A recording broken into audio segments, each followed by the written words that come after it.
अच्छा देवर जी, बोला भौजी। देखा अब हमारी लास्ट सवाल बा। बस हार मान गलू?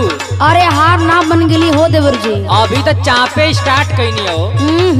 हाँ पूरा चावल पकल बा कि ना एक ही चावल से पता लग जाला। तो ज्यादा कुछ बकवास खेला का काम हमके नहीं हो। ये हमारा आखिरी सवाल सुना। अच्छा बोला बोला।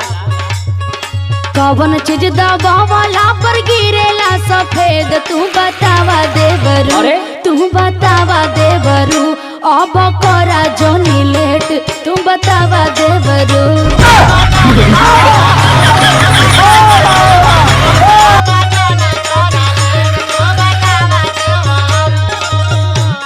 अरे भौजी बोला। ये सवाल है? हाँ हो, ये सवाल बा। ला अब जाता हो तो बताई के जात है माने ऊ का जवाब रखले बड़ा। अरे हमरे पल्ले हर एक सवाल का जवाब रहला हो।